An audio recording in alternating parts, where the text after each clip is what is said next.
Okay, today we have another recorded lesson, so if you can make sure you've got something with you to take notes. Remember to rewind and listen again if you need to. There will be places where you're asked to pause and have a go at an activity.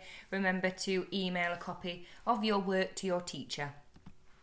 Here are your starter questions. If you could pause the video here please and have a go at the questions, then press play when you're ready to check your answers. Let's see how we got on with these answers.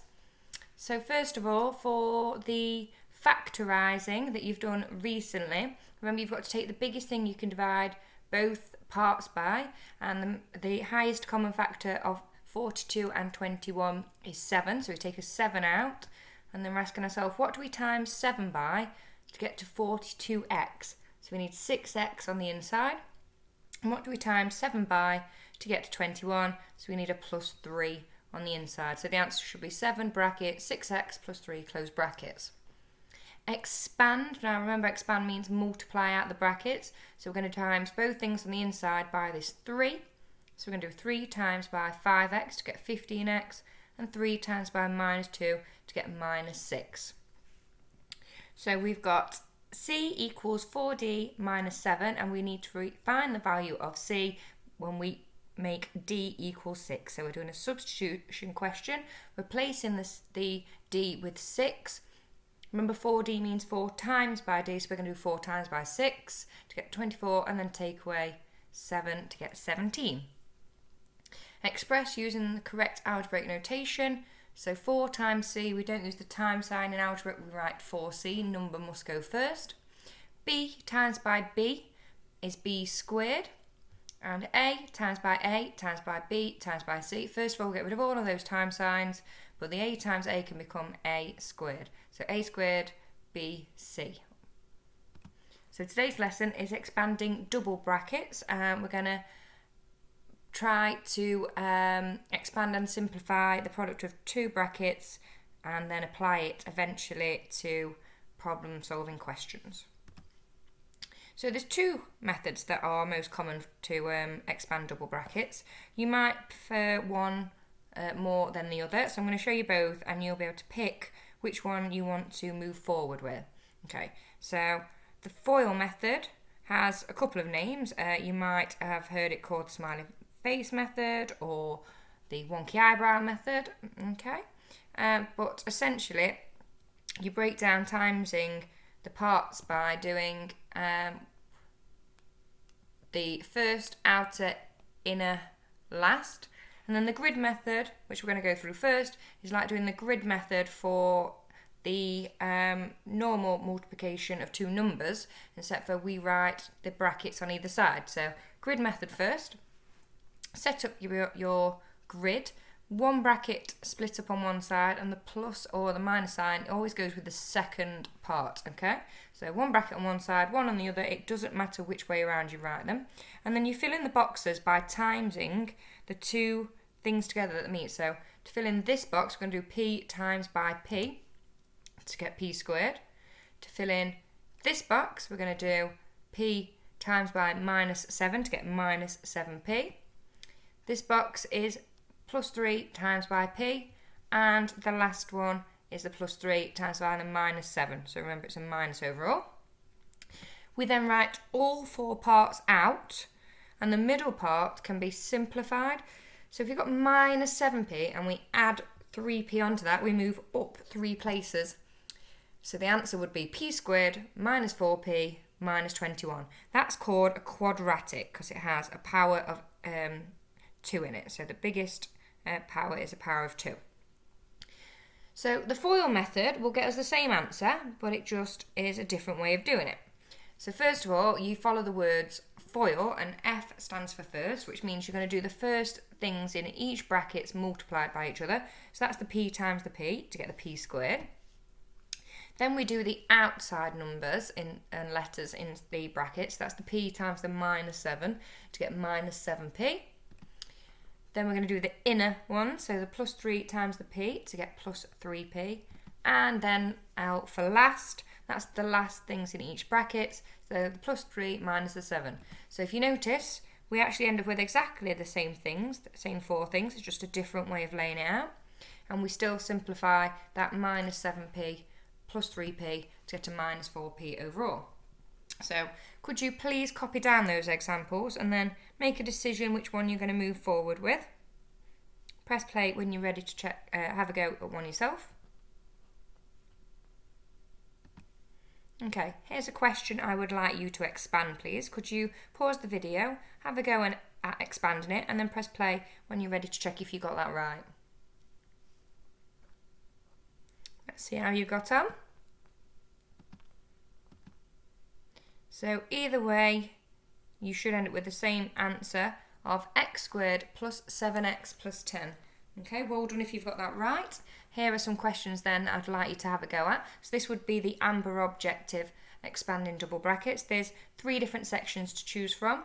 You've got the red ones, which are easier because they're all positive.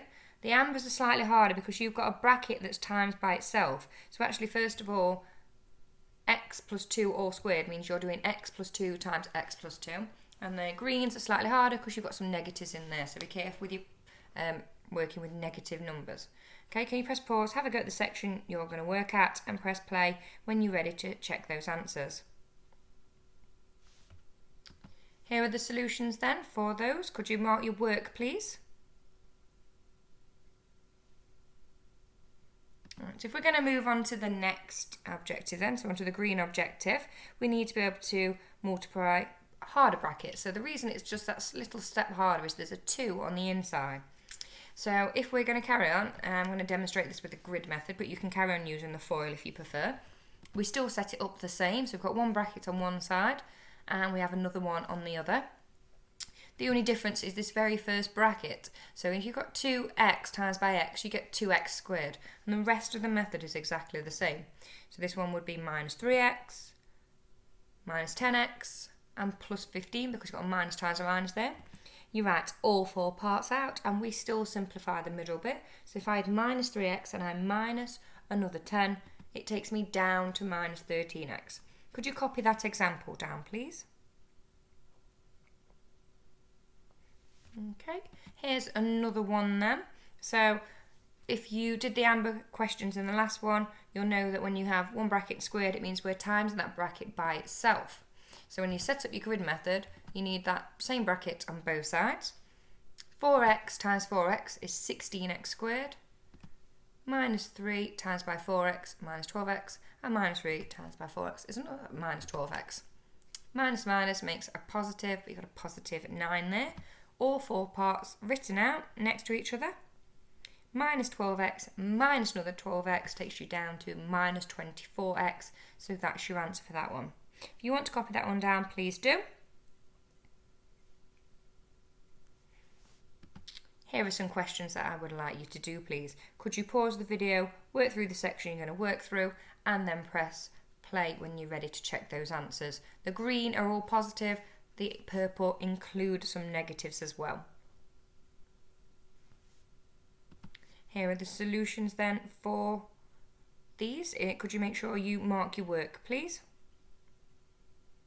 Okay, so well done. That's expanding double brackets. The last objective then is just applying that to some problem solving questions, and one that comes up all the time is an area. So we've got a rectangle here, and we know the lengths are written in algebra, and we need to calculate the area. Usually when we calculate area of a rectangle, we do height times base. So we're multiplying those 2 brackets by each other, so we're going to use the grid method again. So x times x should be an x squared. There should be a little 2 on that, apologies.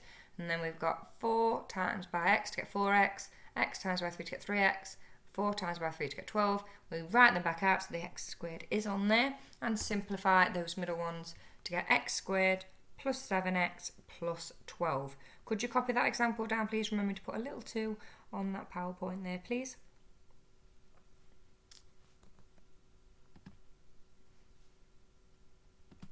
Here are 4 questions for you to have a go at. They get progressively harder.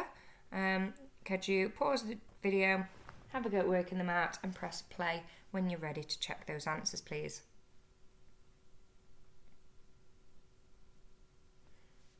Okay, answers for these. So we've got x squared plus 3x minus 10, 12x squared plus 11x minus 5, 9x squared minus 30x plus 25. And remember, when you're doing an area of a parallelogram, you need the perpendicular height times the base. So we should use the x plus 2 and the 3x minus 5 to get 3x squared plus x minus 10. Right, we've got a couple of exam questions here. So the top one is just expanding normal brackets that you have done on a previous lesson. The bottom one is what we've done this lesson. Could you pause the video and have a go at working them out and press play when you're ready to check your answers? We're aiming for 4 marks out of 4, please. Let's see how we got on with those then. So first of all, it's easier to work per bracket on the top one. So 4 times 2x to get 8x, 4 times by 1 to get plus 4, minus 3 times t makes minus 3t, but a minus 3 times a minus 3 makes a plus 9. That would be your first mark, and then you need to simplify. So we need to put the t's together. So we've got 8t, take away 3t to get 5t, and 4 plus 9 to get the 13. So that'd be your second mark. Okay, double brackets then. Sticking with the grid method for me, we've got w minus 2 on one side, w plus 4 on the other, which means I need a w squared, a minus 2w, a plus 4w, and a minus 8. So if you've got all 4 parts, that's your first mark. If you manage to simplify it to w squared plus 2w minus 8, that would be your second mark. Okay, could you put how many marks out of 4 you got on your work, please, and include that in your email to your teacher? And then can you also highlight your title with red, amber, green and purple? So remember, red was basic expanding, yellow double brackets, green double brackets with extra numbers on the inside, and purple applying those problem solving questions. Okay, thank you very much.